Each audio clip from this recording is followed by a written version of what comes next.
Hello, I hate horse races. Just feel too bad for the animals. But I really like horsing games. They're walkers, unpredictable, full of tension, drama, cheering, shifting fortunes.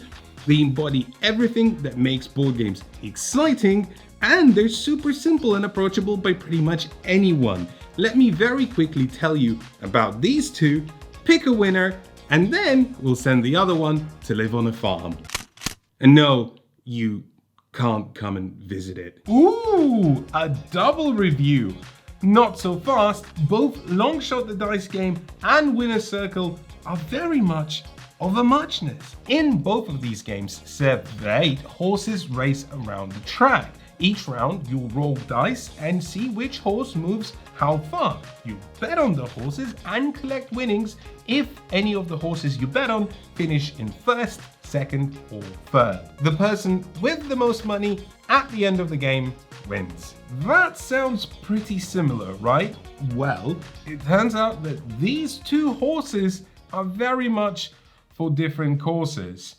Which brings us to the sponsor of this episode, Horse University. Are you a horse? Why not join Horse University? Here you'll learn various subjects like equinology, carrots, and the art of hoofing it. For a monthly installment of just 2 bales of hay, you too can be the horse of tomorrow, today. Let's take a look at Longshot first. Each round, one player will roll 2 dice. One die determines which of the 8 horses move, the other die determines how far. What I want you to remember here is that no player can change that. If I rolled 1 on this die and 3 on that die, that means that horse number 1 will move 1, 2, 3 spaces. We can't change that. This is a simulationist rule. If you're out there in the rafters holding a ticket with your savings written down on it, sad as that is, no amount of willpower can make that horsey go any faster. It's also fun at the table because shifting fortunes makes everyone go, ooh, or oh, or my favorite, I did not see that coming. There are also problems with this, and we'll get to them later, but I bet one immediately sticks out. Is it fun to have no control over what happens in the game? Well, you do have control, but not directly. Whilst you can't choose which horse goes how far, you can sort of suggest things. Every horse in Longshot has a card, and on that card are cross boxes for all of the horses in the game. Let's say it's my turn, I roll the dice and I get horse number 3 moves 2 spaces. So I move it and then I look on its card. And any horses that have their checks marked on that card will move 1 additional space. In this case, horse number 1 will move 1 additional space. And the best part is that over the course of the game, you can fill these boxes in. If you bet big on horse number 4, for example, you can spend the entire game checking off box number 4 on all the other horse cards and even the horse number 4 card, meaning that anytime any horse moves from a die roll, horse number 4 also moves. In fact, that's just one of the ways in which you can manipulate your fortunes. You can bet on the horses as the race progresses, seeing which horse does better. You can even buy the horses, and then if your horse that you bought finishes 3rd, 2nd, or 1st, you will get a big cash bonus. There's even this tic-tac-toe-esque mini game, and you fill it up and you'll get various power-ups like moving horses forwards, backwards, or even a money bonus. In Winner's Circle, you can't do any of that. Just roll a die and then move a horse.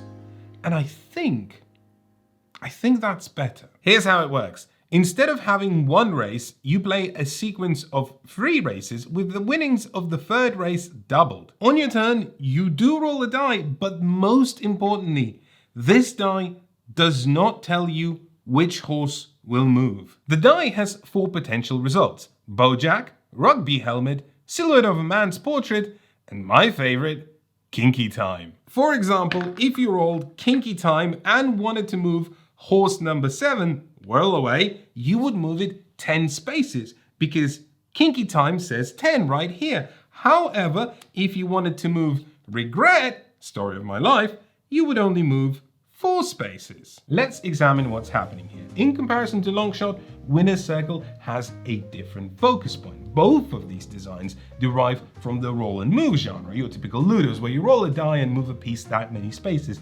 And both of these designs expand the scope of that genre to make it a little gamier.